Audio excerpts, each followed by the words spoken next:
Welcome to GBDN TV. This is Business Notes. I'm Diane Bogino. Our guest today is Michael Goldberg. Michael Goldberg has helped thousands of sales professionals improve their bottom line by hundreds of thousands of dollars. Michael's expertise is in the areas of networking, referrals, recruiting, and amateur boxing, if you can believe it. Clients that appreciate his hard-hitting style include MetLife, New England Financial, Prudential, Mass, Mutual, and ERA Realty. Michael contributes articles to numerous industry publications and writes a national column called Ringside with Michael for Realtor Magazine, Life, Health Pro, Producers eSource, and Sold Magazine. And he has been quoted in both the Harvard Business Review and the Wall Street Journal. His book, Knockout Networking, is available everywhere. When he's not speaking at conferences or sales meetings, Michael is an award-winning adjunct instructor at Rutgers University and donates time to speak at networking groups focused on job search. 99% of Michael's business comes through networking. And so this quarter, coming in at 180 pounds, Michael Goldberg! Michael, thank you so much for being on the show. How are today. you? I'm well, good. Pleasure touching gloves with you. Yeah, right. So, Michael, listen, let me ask you. You're not going to hit me, right? Yeah, I don't know, unless you... Just saying. Just say. Just don't make me mad. You never know. I would never do that. I'm a nice person. Just don't make me mad. Okay? So, Michael, what I'd like to know is how is it that you chose to focus on networking? Well, it didn't start off that way. Okay. I was a speaker way back when that I would do anything for the fee. Can you speak about leadership? Sure. Communication, sexual harassment prevention, whatever it is. And I was able to do it because I came from a company where we were doing all that, all that sort of thing. And then out of the blue, I get a call. And this was at a time when I was trying to figure out exactly what and who I wanted to be when I grew up, because I was like anything, everything, something to everyone, and it wasn't working great. Just felt like I needed to be in a groove. And like a fighter, you need to, be in a groove in terms of your training. If you're not in that groove, you're going to drop the left and something bad is going to happen. So I was in that place, and I get this call out of the blue, and a regional director or an executive director from an organization called BNI, which is Business Networking International, big networking organization, and he called to ask if I would be his keynote speaker for his Northeast regional meeting, and he wanted me to talk about networking. And I said, well, networking, well, first, why me?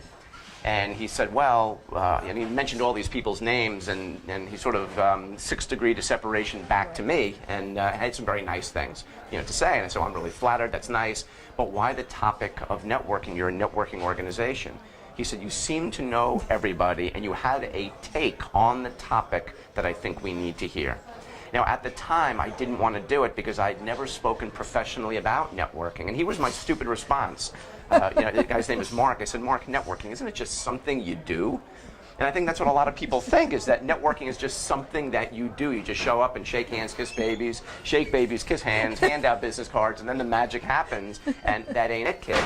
So I was terrified. I didn't even want to do it. In fact, I mentioned a fee that was so large I thought this project would go away, and it was way beyond anything I was doing at the time. And he said, yeah, we can do that. And now I said, oh no, I have to do this, So I went and I stacked up all these PowerPoint slides, and I'm not a PowerPoint guy, and I think I was supposed to do a 45-minute talk. I had something like 158 slides. And all I did is I made lists of like all the things that I thought I was really good at as far as networking, and then all the things I was really bad at, and peppered it up, made it self-facing, and I just jumped into it. And on the third slide, and I have no recollection of this, I put the remote down, and I never looked at a slide. And I just went into this groove of stories and concepts and things, and I realized this is what I got to be doing. That's it. That is an amazing story. And and it's funny because now the 45 minutes went by like a blip in front of a lot of people. The other speaker did not want to come up and follow me. That's the type of groove I was in. So they said, can you keep going? Can you go another half hour, 45? So should I go another half? Yeah, everybody kind of, and I went like it was like effortless. I was in such a place, and I thought business model wise, this is what I got to be doing, because it just felt right. It was in that groove. It was one of those deals where as a fighter you think you can just take on, I would beat anybody that night. and that's the way I felt. Sure. Yeah. So why have you targeted the financial industry? Well, financial services industry, I had realized, now at this moment that I thought networking, these are all small business owners that were part of BNI, and I just thought very fun audience, but I wasn't sure as a business model that would work, because I would need to get paid, you know, and I didn't think I could always do the Northeast Regional Meeting, you know. But I thought, what industry reflects the type of people that I'm like, that has money, that runs a lot of meetings, and is not good at networking? And it became evident, the financial services industry. Right. Now, this is back in 2003 that I made this discovery, and I realized as I was researching it that the Federal Trade Commission in October of 2003 was going to roll out the do not call list. And I realized that once that happens, their world was going to change. And the way they thought that they would do business, the way they were doing business was not going to be the way they were going to be doing business anymore. Right. Life was going to change. And I knew they would really need my message. And I created my whole campaign around the do not call list, and it just took. Wow. Yeah. And tell us about some of the core concepts you talk about at your events. Well, one of my main ones is that networking ain't selling, and I always bring the boxing into it. In fact, my company is going to be called, we're in the midst of a rebranding. Not a bad problem to have is when your brand becomes bigger than you. So my company is becoming Knockout Networking, which is the name of the book and everything else, because people are saying, bring in the Knockout Networker, and so it's all just kind of come together. And one of the reasons, other than that I do some boxing, is that boxing and networking are both about the connection. Right? The more and better connections you make, both in and out of the ring, the more successful you'll be, right? Contacts, so we're all kind of, came together with that, right? So it just kind of flowed with it. Right. Yeah.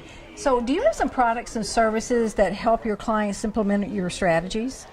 I do have products, other than me being there, but I have some online things going on right now, 3-minute rounds, which is everything boxing, yeah. So every Wednesday a 3-minute round comes out, which could be a video or a written blog, and within 3 minutes or less I will talk about one of the major concepts that I tend to focus on, whether it's selling and networking are different, or that you need to have a target market, or this is how you follow up, this is not how you follow up, this is how you stay in touch, this is how you do use LinkedIn, don't use LinkedIn, it's about the connection. Great. So, yeah. And what about speakers? How can they best implement your approaches?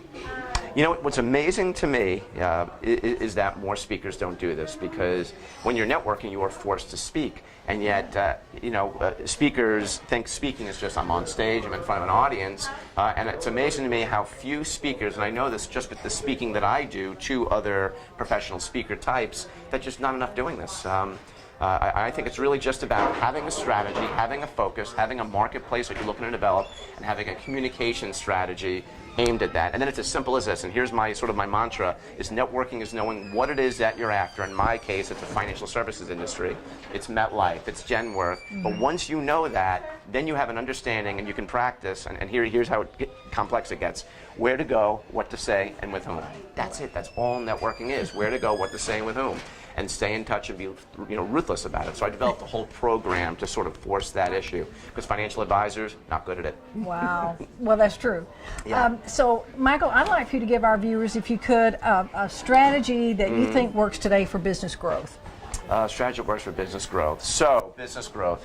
I think it's all about knowing who your target market is, with whom you serve best and therefore wish to serve most. I think once you identify your target marketplace, I think life becomes easier. And I don't think it's the only way to form a business strategy. I just think it's the easiest way, because once you know who your market is, not to suggest that you're going to say no to other business that might find its way to your doorstep, but once you know who your market is, you start to become an expert in that marketplace. You start to understand and practice where to go, what to say, and with whom. And then you start to become much more referable, because people identify your brand as that. With the whole boxing and networking, it came together. I was not clever enough. I'm just a punch drunk boxer. I've taken a number of shots at that. I'm just a little Jewish guy, I'm just trying to make a difference in this world, 3 minutes at a time, ding, ding. But it just kind of came together, and I think if I wasn't so focused on a marketplace, I'm not sure that happens. Michael, thank you so much for giving us a knockout interview tonight. We really appreciate your time. You got it, and make sure you keep the left up. Thank you. We've been speaking with Michael Goldberg, who has expertise in the areas of networking, referrals, recruiting, amateur boxing, and he's the author of Knockout Networking. Thank you for joining us on GBDN TV and Business Notes. I'm Diane Bogino, bringing you business ideas you can bank on.